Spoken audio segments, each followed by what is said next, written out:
Analogy ये आपके verbal intelligence का टॉपिक है and that is very important topic. और ये माइंड बिल्ड के लिए, वोकेबलरी के लिए, मेमोरी तेज करने के लिए और relationship of in between the different items वो क्रिएट करने के लिए बहुत ज़बरदस्त टॉपिक है। ये एनोलॉजी है, एनोलॉगी नहीं है। जीम है, एनोलॉजी गाफ नहीं है, एनोलॉजी। ठीक है। एनोलॉजी बेसिकली जो है ये है कि analogy is a literary term often used in literature and poetry to make connection between familiar and unfamiliar things. आपने सिंपल एक चीज याद रखनी है, एनोलॉजी क्या है? कनेक्शन या आपस में रिलेशनशिप डिफाइन करने का तरीका। Question to test both logical reasoning skills and word knowledge. Logic भी चेक होती है, आपकी रीजनिंग स्किल्स और वर्ड नॉलेज बहुत इंपॉर्टेंट है। These questions ask test takers to identify relationship between pairs of a word in order to solve analogy questions. You must first have a clear understanding of the word's definition. सबसे important ये है कि अगर आपकी vocabulary अच्छी नहीं है, आपको वर्ड्स के बारे में नहीं पता, तो आपस में आप उसका रिलेशनशिप भी क्रिएट नहीं कर सकेंगे। तो जो मेन चीज है, logic, reasoning skills, word knowledge, identify relations, pair of words, word definition, words are related. मैं आपको एक छोटी सी एग्जांपल यहाँ पर करवाता हूँ। अगर मैं यहाँ पर ये लिखूं स्कूल, नहीं स्कूल नहीं करते, तो करते हैं स्टूडेंट बुक। ठीक है, ये दो वर्ड्स मैंने लिख दिए। अब इनका आपस में क्या रिलेशनशिप है, आपके माइंड में कुछ ना कुछ कॉन्सेप्ट क्लियर होगा।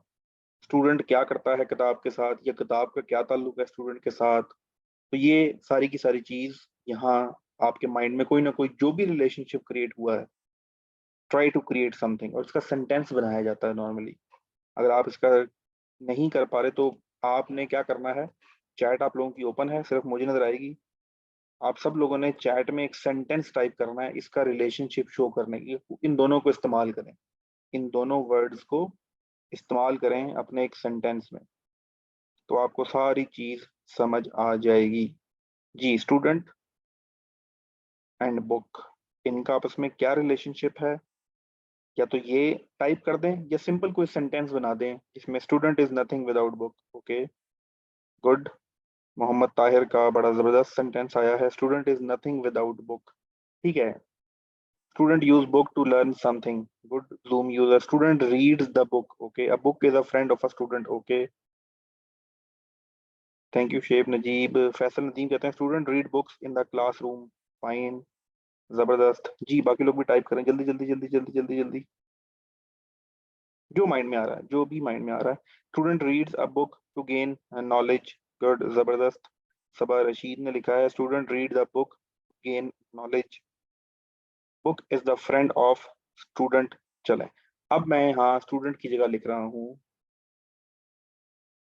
सोल्जर, और आगे है फिल इन दी ब्लैंक। तो बताएं यहाँ पर क्या आएगा।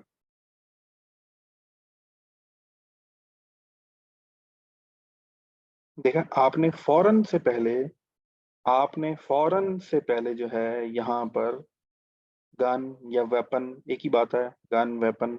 आपने क्यों, आपके माइंड में स्टूडेंट एंड बुक का रिलेशनशिप डिफाइन हो गया था, उसी को लेते हुए आपने, अब जरा इसका सेंटेंस बनाइएगा, अब जरा इसका सेंटेंस बनाइएगा।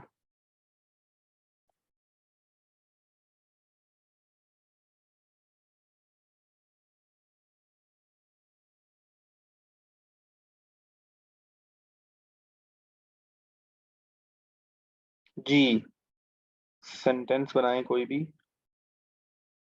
A soldier is nothing without weapon. Soldier used weapon to prevent या defend the country. Soldier used weapon in war. चलें, ये है एनालॉजी। आपको दो वर्ड्स दिए होंगे, आपने उन दो वर्ड का रिलेशनशिप फाइंड करना है, और वही रिलेशनशिप जाके आपने नेक्स्ट पे अप्लाई कर देना है। इसके अलावा एनालॉजी के अंदर कुछ भी नहीं है। ये जो रिलेशनशिप किसी चीज के बारे में फाइंड करना है, this is a part of your intelligence, और उसी चीज को किसी और जगह अप्लाई करना, this is a part of your intelligence. तो ये आपकी पिक्चर की फॉर्म में भी आता है। मैं यहाँ पर आपको पिक्चर की फॉर्म में समझाने की कोशिश करता हूँ। एक पिक्चर आपके सामने है। अच्छा, जब भी इस तरह की पिक्चर आए नॉन वर्बल में, वर्बल में तो कोई पिक्चर नहीं आती, लेकिन नॉन वर्बल में ये वैसे भी हमेशा याद रखिएगा आपने यहाँ से शुरू करना होता है। ठीक है, ये ऐसे मूव करता है इंग्लिश वाले रूप से। अच्छा, अब मंकी और बनाना, इसका जरा सेंटेंस लिखिएगा, देखते हैं आप क्या सेंटेंस लिखते हैं। मंकी एंड बनाना का सेंटेंस लिखिएगा। I am not asking answer. एक स्टूडेंट ने यहाँ पर आंसर किया, आंसर नहीं, कॉन्सेप्ट समझे। मंकी एंड बनाना का सेंटेंस बनाइएगा। मंकी एंड बनाना का सेंटेंस बनाइएगा। Good, good, good. Monkey eating the banana, monkey eats the banana, monkey eat love to eat banana, monkey like बनाना।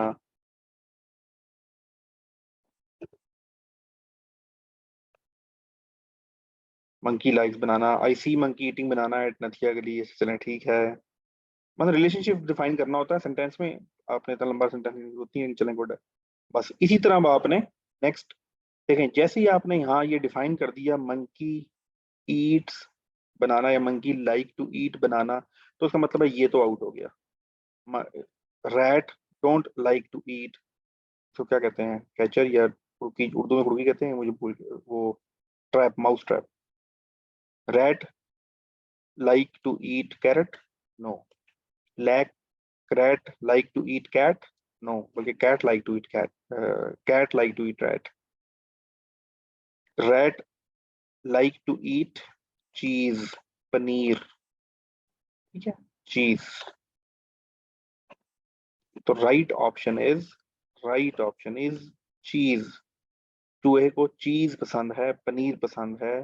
ठीक है, जैसे बेबी को बेस पसंद है, इस तरह चूहे को क्या पसंद है, चीज पसंद है।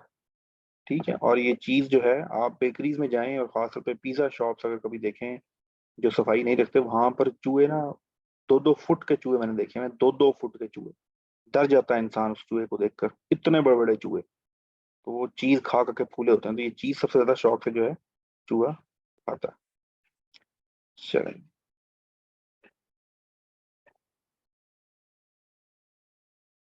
Next.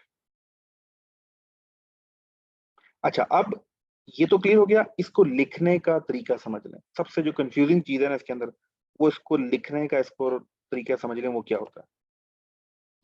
Blank is to blank, ये हमेशा देखें कैसे लिखा। अब इसको मैं लिखा कैसे है, मंकी कॉलन बनाना, फिर डबल। तो इसको पढ़ते हैं इज टू, इज टू।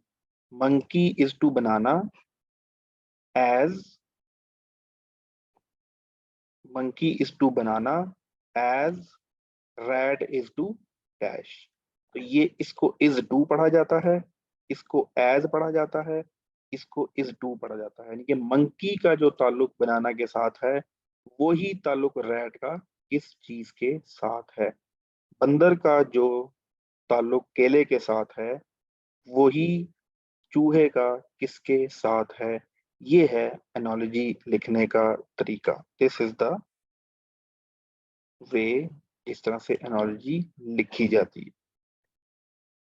अब just to clear the concept, ये भी हम डिटेल नहीं पढ़ रहे, टाइम होता तो मैं आपको जरूर पढ़ाता, फास्ट फास्ट में आपको बताता जाऊंगा। How analogy benefit the learner, ये वोकेबलरी स्किल के लिए बहुत जबरदस्त चीज है। उसके बाद ये स्पीड अप रीडिंग कंप्रीहेंशन, अगर आपको किताबें पढ़ने का, इन चीजों का शौक है, तो एनालॉजी आपके लिए बहुत अच्छी चीज है।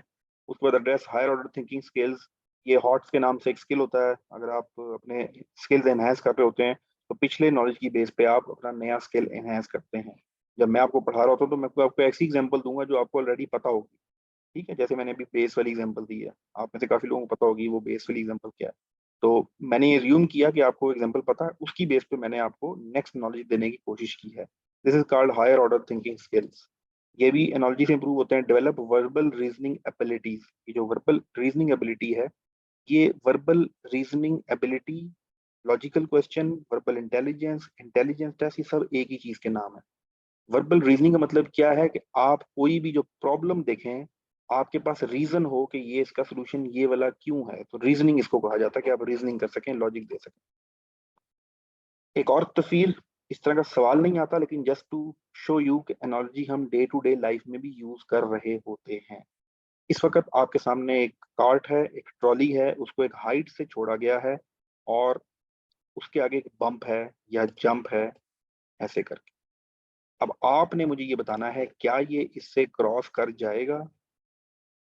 तो यस, ये इससे क्रॉस कर जाएगा। किनेटिक एनर्जी का रूल है, अगर उसको उसकी हाइट से छोड़ा जाएंगे तो ये इजीली क्रॉस कर जाएगा। अब अगर मैं आपको ये पिक्चर दिखाऊं, अब आपका जवाब क्या होगा?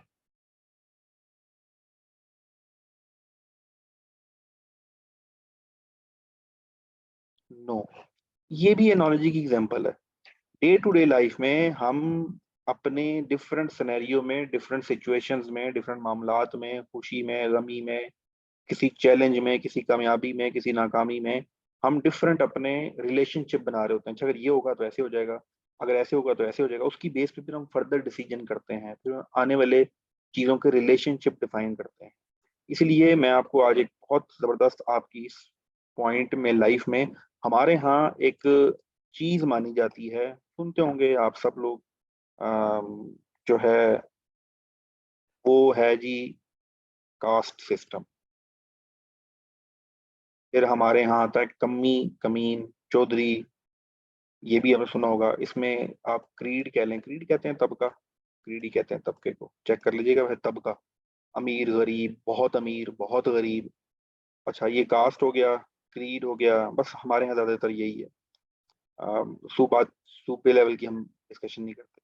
होता यह है कि मैंने और आपने बचपन से बहुत कुछ सुना होता है कि जी पठान इस तरह के होते हैं, बलोची इस तरह के होते हैं, सिंधी इस तरह के होते हैं, कश्मीरी इस तरह के होते हैं, चौधरी इस तरह के होते हैं, सदुदई इस तरह के होते हैं।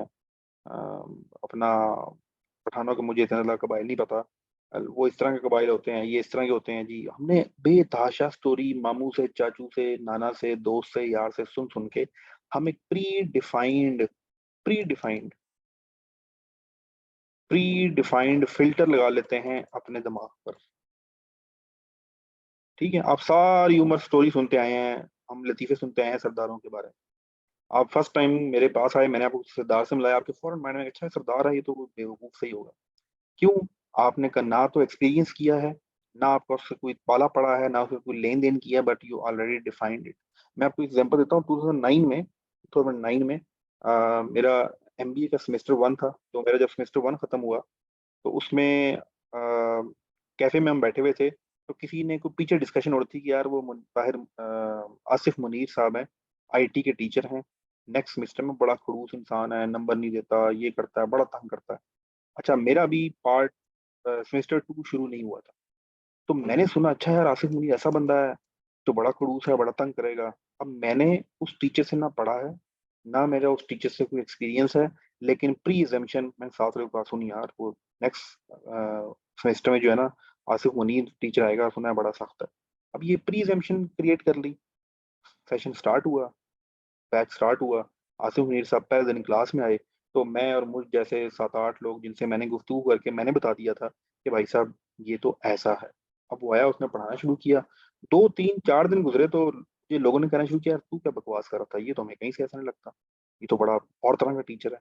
And he is the one, Asif Munir. अब तो डॉक्टर आसिफ मुनीर हैं, डिजिटल मीडिया के अंदर पीएचडी करके आए हैं जर्मनी से। अम, जिन्होंने थोड़ा बहुत हमें पढ़ना सिखाया कि यार ये आईटी तो हो ही जाएगा। जो मौलाना रूमी है, तो जो मौलाना रूमी का इंट्रोडक्शन है डॉक्टर आसिफ मुनीर ने मुझे करवाया था। और फिर इन्हीं के कहने में हमने किताब ली और इनके क्लास में 15 मिनट आखिरी जो है मौलाना रूमी को पढ़ा जाता था। तो he is the that type of person. और उन्होंने हमें आईटी की जो चीजें पढ़ाई, वो एक चीज कहते थे, नहीं आ रहा पेपर, कोई सवाल नहीं आ रहा, हाथ खड़ा करो, मैं तुम्हें आके बता दूं। तुम मुझसे पूछो, मैं आके तुम्हें बता दूंगा इस पेपर में, लेकिन नकल ना कर। अगर नकल कर लिया तो फिर सारा रिस्क अपना खराब करोगे, नौकरी मिलेगी वो हराम, आगे रिस्क कमाओगे वो हराम। तो हमने लिटरली डॉक्टर आसिफ मुनीर का जो पेपर था, कोई और टीचर खड़ा होता था, इन्विजिलेटर कोई और होता था, तो हम हाथ खड़ा करते थे, सर सर को बुला दीजिएगा। सर आते थे, हम कहते सर इसका जवाब नहीं आ रहा, अच्छा इसका जवाब भी ऑप्शन है। वो हमें लिटरली पेपर बता देते थे। हमने इस पेपर में ये सीखा। तो आपको ये सारी स्टोरी सुनाने का मकसद ये है कि प्री डिफाइंड जो हमने वैल्यूज कर लेते हैं, हम लिमिटेड कर लेते हैं अपने। आपको खुद एक्सपीरियंस करके आपको ये नजरिया बनाना है कि बलोची लोग कैसे होते हैं। मीडिया या मेरी या चाचे की या मामे की बात सुन के नहीं करना। आपने खुद एक्सपीरियंस करके पंजाबियों के बारे में राय कायम करनी है। आपने खुद एक्सपीरियंस करके सकरतू के लोगों के बारे में, आपने खुद एक्सपीरियंस करके सिंधी के लोगों के बारे में आपने खुद एक्सपीरियंस करना है। फिर आपने डिफाइन करना है, अच्छा यार मैंने इनके साथ ये बर्ताव किया, ये हुआ। किसी के बताए हुए अगर चीजों पे आपने कर लिया तो आप एक इंतहाई लिमिटेड और बहुत ही, जिसे कहते हैं ना कि in the box confined life गुजारेंगे। ये प्री डिफाइंड जो है, जस्ट एक टॉपिक से रिलेटेड चीज आ गई थी। आई थॉट कि आपको ये चीज पता होनी चाहिए। चलें जी, वापस आते हैं।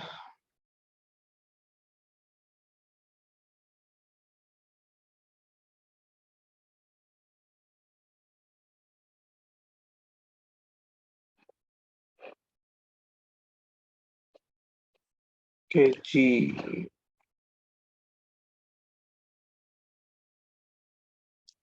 अच्छा जी, play is to actor as concert is to. सबसे पहले जब आपने नॉलेज पढ़नी है तो प्ले इज टू एक्टर। अब प्ले, ये प्ले बटन नहीं है। शुरू में तो अब आपके पास मोबाइल आ गया, सिनेमा आ गया, प्ले हुआ करता था जो एक थिएटर होता था, थिएटर के अंदर प्ले करते थे, जिसे आज हम ड्रामा या स्टेज ड्रामा कहा जाता है। तो स्टार्ट में जो ये पूरा ड्रामा फिल्म इंडस्ट्री सब कुछ ये उससे शुरू हुआ था। तो प्ले इज टू एक्टर, अगर मैं इसको लिखूं तो मैं ऐसे लिखूंगा, play actor as concert is to जी। अब जरा सोचें और जवाब दें। Play is to actor. अब प्ले में परफॉर्म कौन करता है? प्ले के अंदर जो एक्चुअल उसका पार्ट है वो कौन है? एक्टर है। और कंसर्ट जो है सॉरी, जो बेसिकली म्यूजिक से रिलेटेड है, उसमें सिंगर मेन पार्ट अदा कर रहा होता है। तो the right answer is play is to actor. लो जी,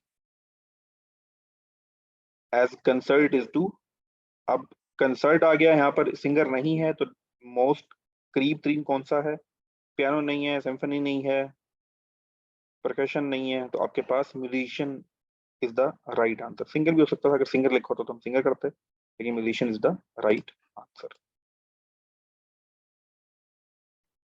इसी तरह आपके पास एनोलॉजी, नॉन वर्बल में भी एनोलॉजी आती है। कैसे? ए और बी का रिलेशनशिप देखें क्या है। ए और बी में हुआ है कि जो ये इमेज था, ये वाटर इमेज बन गया, वाटर इमेज बन गया, उल्टा हो गया, ऐसे करके उल्टा हो गया, वाटर इमेज बन गया। अब यही रिलेशनशिप है, वो आपने इसके दरमियान फाइंड करना है। तो वाटर इमेज का हमेशा ये रूल याद रखें कि उसका अप डाउन हो जाता है, डाउन अप हो जाता है। मिरर इमेज में राइट लेफ्ट हो जाता है, लेफ्ट राइट हो जाता है। तो ये वाटर इमेज है। अगर आप इसके यहाँ पर लाइन एज्यूम करें, अप डाउन हो जाएगा। इसका मतलब है कि ये यहाँ से, इसका ये डाउन था, यहाँ से ये अप शुरू हो जाएगा। तो ये कुछ इस तरह से जाके फिगर बनेगी। तो राइट आंसर इज, आप बताएं कौन सा है?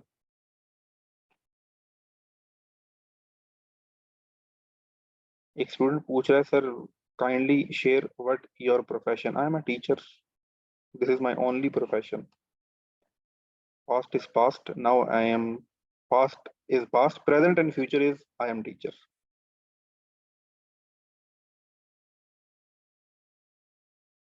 जी, तो right option is number number one.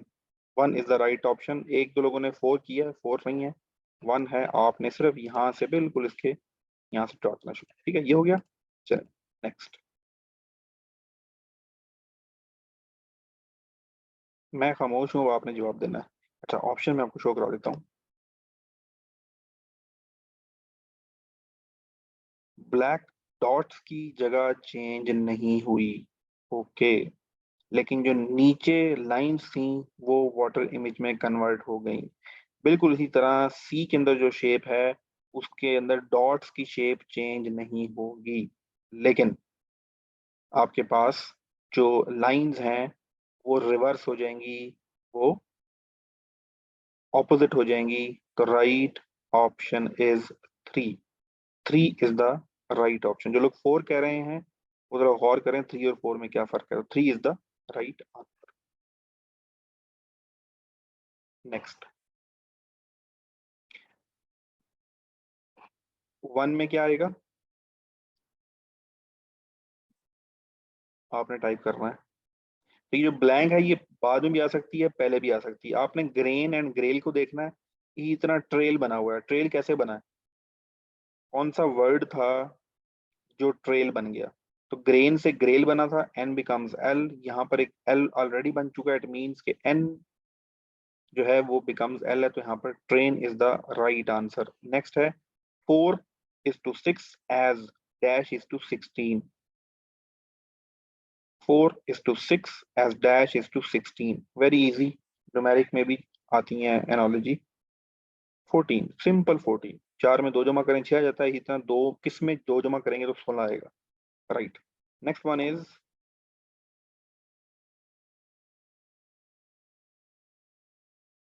3 को देखें, dash is to horse as board is to train. अब देखें, आप जो आज आप वोकैबुलरी सीखेंगे ना इधर, दो वोकैबुलरी सारी जिंदगी आपको नहीं भूलेगा, और फिर आपको समझ आएगा कि जो वोकैबुलरी है वो सबसे जबरदस्त तरीका एनालॉजी है। तो चलिए कुछ एक दो स्टूडेंट्स हैं पुराने ने सही जवाब दे दिया, लेकिन बाकी को देखते हैं। Dash is to horse, horse घोड़े को कहा जाता है, ट्रेन रेलगाड़ी को कहा जाता है।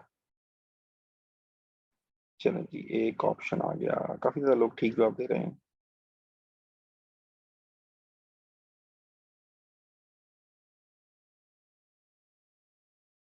चलें, मेजोरिटी ऑफ जो आंसर है वो आ रहा है। एक तो पहले समझ लेते हैं स्टेबल क्या होता है। स्टेबल जहां घोड़ों को रखा जाता है, ठीक है। शू, शू का तो आपको पता ही है। अच्छा, अब जो कंफ्यूजन आप लोगों को आ रही है ना वो आ रही है सी और डी में। इसका जो राइट आंसर है दैट इज डी। अब सुन लें कैसे। आपने बोर्ड और ट्रेन को जब देखा, बोर्ड और ट्रेन को जब देखा, तो बोर्डिंग पास आपने सुना होगा अक्सर फिल्मों और ड्रामों में, ये अगर आपने ट्रेवल किया होगा बाय एयर, तो बोर्डिंग पास होता है। बोर्डिंग पास का मतलब ये होता है कि नाउ यू आर अलाउड कि अब आप सवार हो सकते हैं जहाज पे, ठीक है। उससे पहले आपकी इमिग्रेशन, आपका सामान चेक, आपकी सारी की सारी प्रोसेस कंप्लीट हो जाता है। तो बोर्ड कहा जाता है सवार होने को, ट्रेन पे बोर्ड होना। ट्रेन पे सफर करने को नहीं कह रहे, ट्रेन पे बोर्ड होना, सवार होना, चढ़ना। तो dash is to horse, riding जो है वो घोड़े पर बैठ के घुड़सवारी को कहा जाता है। आप बैठ के घोड़ा भगा रहे हैं, तो mount is the right option. घोड़े पे सवार होने को माउंट कहा जाता है, ठीक है। तो राइट आंसर इज डी। ये है एनालॉजी का फायदा, और उम्मीद है अब आप आज के बाद बोर्ड, बोर्डिंग पास, ट्रेन और माउंट और राइड का फर्क आपको समझ आ गया होगा। नेक्स्ट है sun is to nuclear. Sun is to nuclear as dash is to extended. अब सोच रहे होंगे सन कहाँ, न्यूक्लियर कहाँ। अब बेसिकली ये जो न्यूक्लियर का वर्ड है ये न्यूक्लियस से निकला है। ये तो अभी हमने न्यूक्लियर बम सुन लिया, न्यूक्लियर एनर्जी सुन ली, लेकिन बेसिकली तो जो न्यूक्लियर है ये न्यूक्लियस से निकला हुआ है। अब न्यूक्लियस का क्या मतलब है, न्यूक्लियस फैमिली किसको कहा जाता है वो जरा समझ लें। न्यूक्लियस फैमिली कहा जाता है, ये है ए। न्यूक्लियस फैमिली उर्दू में सुने, फिर मैं आपको बना के दिखाता हूँ पिक्चर। जिससे आप हैं वो न्यूक्लियस फैमिली, जो आपसे है वो न्यूक्लियस फैमिली, जिससे आप हैं उससे जो बाकी लोग हैं वो न्यूक्लियस फैमिली। आप सुने मैंने क्या कहा है, मैंने कहा जिससे आप हैं मदर एंड फादर, जो आपसे हैं सन एंड डॉटर, जिससे आप हैं यानी कि मदर फादर उनसे जो हैं ब्रदर एंड सिस्टर, ये है न्यूक्लियस फैमिली। इनका न्यूक्लियस एक होता है, ठीक है। तो इसको न्यूक्लियर फैमिली कहा जाता है। तो सन इसका पार्ट है, न्यूक्लियर फैमिली का पार्ट है, एक्सटेंडेड इन सारों से बाहर। अब देख लें यहाँ पर सही जवाब क्या होगा।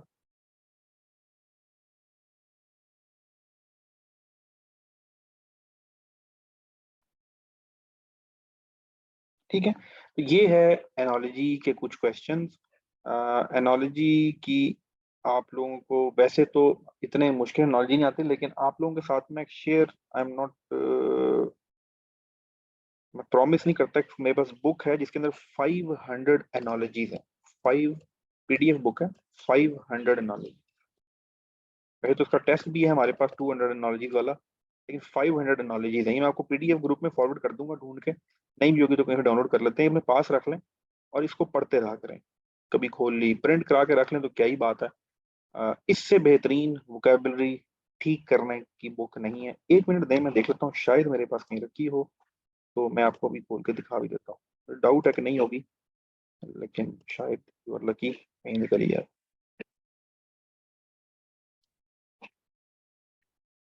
PDF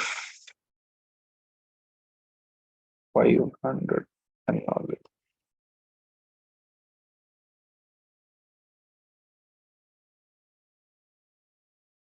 नहीं, बुक तो वो नहीं पड़ी हुई होता, मैं आपको ये देखें, मैं खोल के दिखाता हूँ।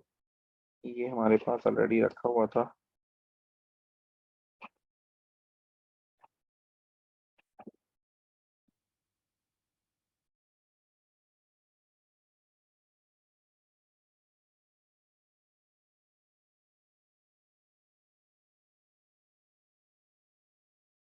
लुक एट दिस, ये एनालॉजी है। पहला सवाल तो वही है, trail is to grail, particular पसी सब्रिवेंट, dash is to horse, board is to train, टूरेन is to global, wine is to this. ये देखें हैं आपको, सन इज न्यूक्लियर एक्सटेंडेड, ये वही क्वेश्चन रिपीट हो रहे हैं। आगे थोड़े डिफिकल्ट हैं, पेल्टा, ग्रीक, प्रोवेन, ये थोड़ी डिफिकल्ट है, लेकिन आपको जो समझ आए जितना इसमें से वो कर लीजिएगा। Fill, bore, core, native, festive, funeral, novel, hovel, dirty. तो ये एनोलॉजी इस तरह सारी लिखी हुई हैं। अब देखें, इस वक्त आप देखें तो बिल्कुल आपको एक लफ्ज समझ नहीं आएगा, आइडर, सेडर, ट्री का क्या रिलेशनशिप है, लेकिन थोड़ा सा स्टडी करेंगे, गूगल सर्च करेंगे, एक दो वोकेबलरी करते रहें। जो इसकी PMM में एनोलॉजी आती हैं बहुत आसान आती हैं, 10-12 हैं, वो आपके टेस्ट में इंशाल्लाह आ जाएंगी। अभी मैं गूगल में दोबारा आपसे टेस्ट लूंगा तो आपको सारी चीजें समझ आ जाएंगी। अच्छा, ये देखें, ये बड़ी जबरदस्त एग्जाम। शेब नजीब कह रहे हैं, sir I send a book on your WhatsApp, you send us this book before. चलें, गुड है जी, शेब नजीब ने बुक भेज दी है। मेरे लैपटॉप पे भी व्हाट्सएप, लेट मी चेक,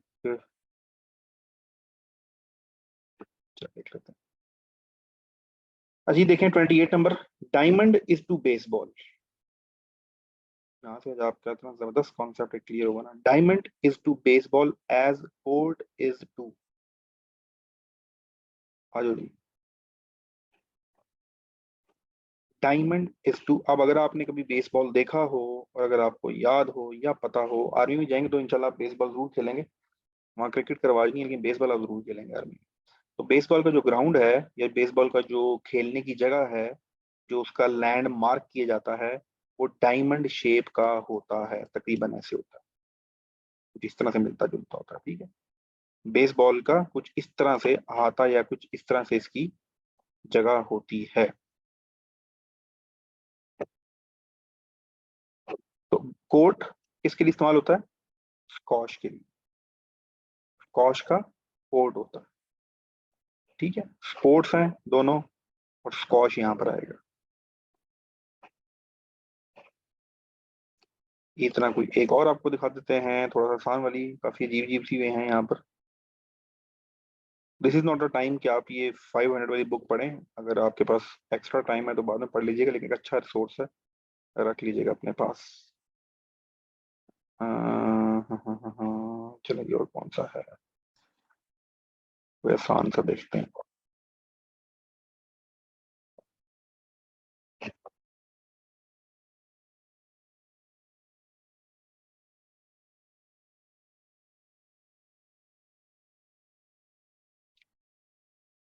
चलिए, मैं जैसे कि फास्ट फॉरवर्ड कर देता हूँ, आप देख लें किस किस तरह के। अच्छा, चलें, ये देख लेते हैं। Rotation is to earth, dash is to top. ये क्या चक्कर, rotation is to earth, dash is to top. क्या लगता है आपको, क्या आएगा?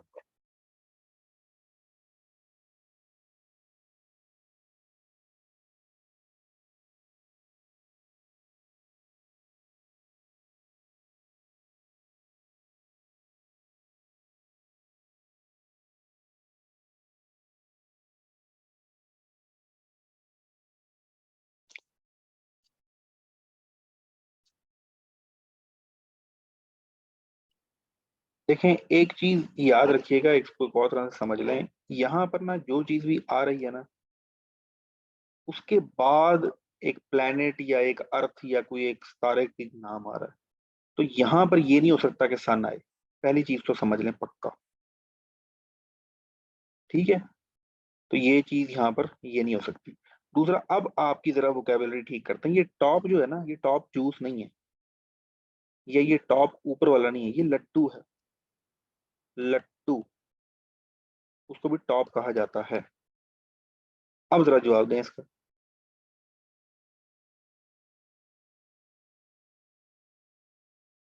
हो गया ना, सीधी होगी ना वोकेबलरी। अब सारी जिंदगी नहीं भूलेगा। एक होता है टॉप लगाना। ये टॉप लगाना नॉर्मली प्रॉफिट डीलिंग के अंदर यूज होता है। टॉप लगाना, वो कमीशन होता है ना। एक बंदे की चीज एक बंदा बेचने आया 50,000 की, वो कहता है अच्छा मैं तुझे ना बेच देता हूँ 50,000 की। आगे सौदा कराया 60,000 का, इसको नहीं बताया पहले वाले को, और बीच में टॉप लगा गया। तो इसको देसी टर्म में, मुझे नहीं पता बाकी लोगों में, इधर पिंडी रीजन के अंदर प्रॉफिट डीलर्स यूज करते हैं टॉप लगाना। तो ये भी टॉप होता है। एक होता है टॉप करना। तो ये एक वर्ड के बेतहाशा मीनिंग होते हैं। एक बड़ा जबरदस्त बहू का कलाम है, मुझे एग्जैक्टली याद नहीं है, उसमें वल है कि खुदा वल जाइए, वल तेनू वल लाना नहीं आया। वल होती है गिरा, को भी वल कहा जाता है। तो बड़ा जबरदस्त कलाम है वो, मैं फिर कभी आपसे शेयर करूंगा। तो एक लफ्ज के बेतहाशा इस्तेमाल होते हैं। चलें जी, ये हो गया आपके ये साथ। अच्छा, एक छोटी सी चीज, ये हमारा, मैं रिकॉर्डिंग यहाँ पॉज कर रहा हूँ।